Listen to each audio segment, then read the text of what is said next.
Many of us are concerned about how to care well for aging parents, not only because of what it says in the quoted portion of today's text, but also because of the phrase at the end of 1 Timothy chapter 5 and verse 4. If you tap the citation at the end of today's text, you get the rest of the verse, namely, "For this is acceptable in God's sight." And that tells us just how important a matter this is. Notice the interlinear rendering.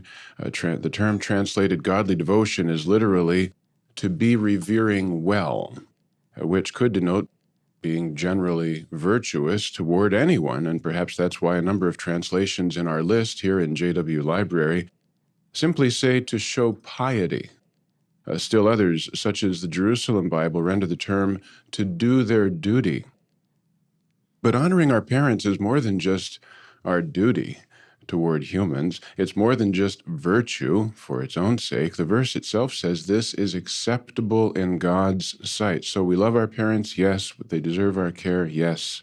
That's virtuous, of course. But principally, we care for our aging parents because we revere Jehovah. We care about what Jehovah says is right conduct toward family members.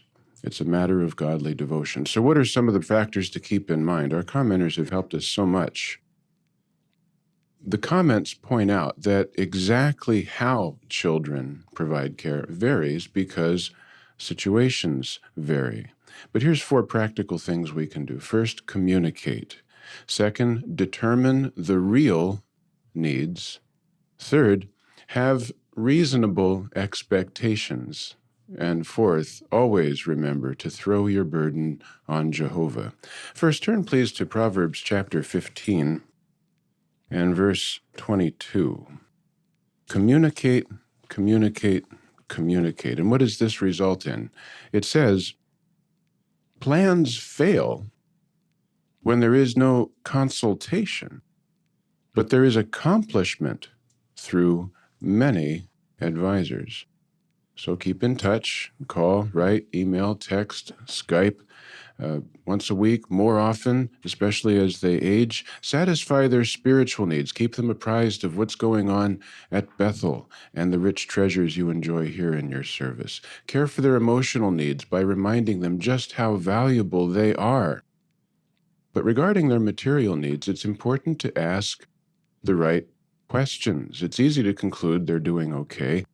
But this is where the many advisors come in. Keep in touch with other family members, the local congregation, get the whole story. True, the sheer multiplicity of counselors doesn't in itself guarantee accurate data. A majority can be wrong. That's why Proverbs 23:2 cautions us against just going along with the crowd.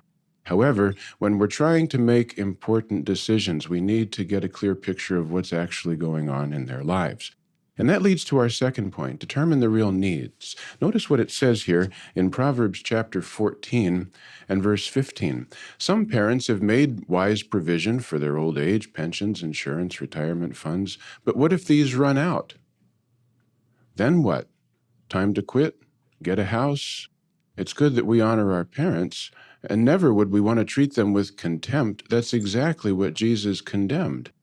And yet, in some cases, we have to think about what it says in Proverbs chapter 14 and verse 15. Notice what it says. The end. The shrewd one ponders each step. Family Happiness, page 176, raises 11 pertinent questions. It says, suppose your elderly mother is having difficulty living alone and you think she might benefit from moving in with you. You might consider, what are her actual needs? Are there private or state-sponsored support services that offer an acceptable alternative solution? Does she want to move? If she does, in what ways will her life be affected? Will she have to leave friends behind? How might this affect her emotionally? Have you talked these things over with her? How might such a move affect you, your mate? If your mother needs care, who will provide it? Can the responsibility be shared? Have you discussed the matter with all those directly involved?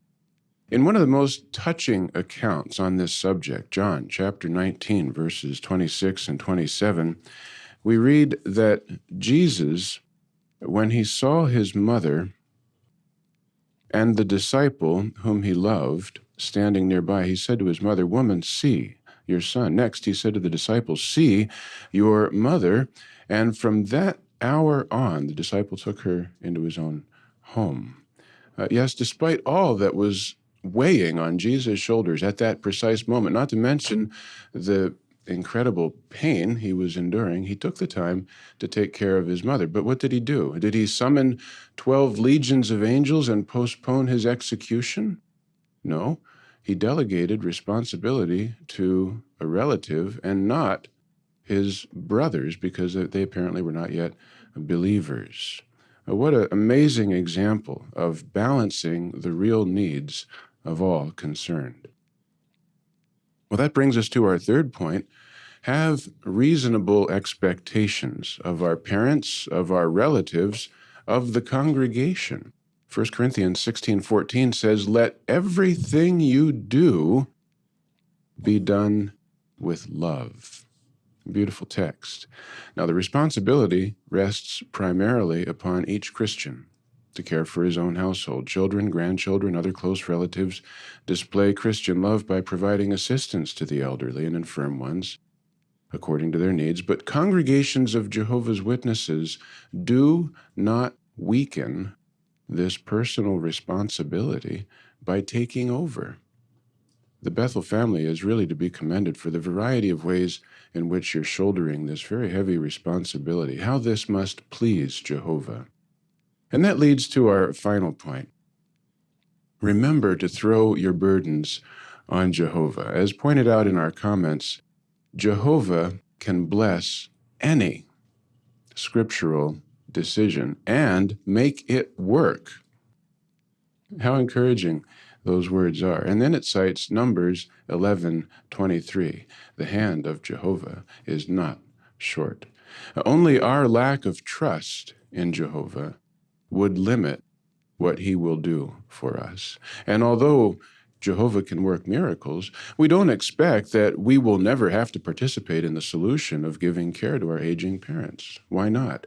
Because by learning to practice godly devotion in our own households, we have the opportunity to show the depth of our unselfish motives in serving Jehovah, and that proves the devil a liar.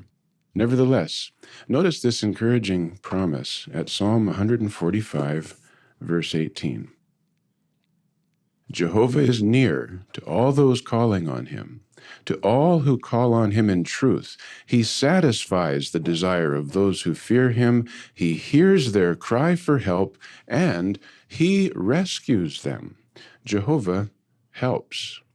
Now, maybe you yourself are the instrument in Jehovah's hands to make sure that your parents are well cared for. Your work may actually be the expression of Jehovah's love in answer to your parents' prayers.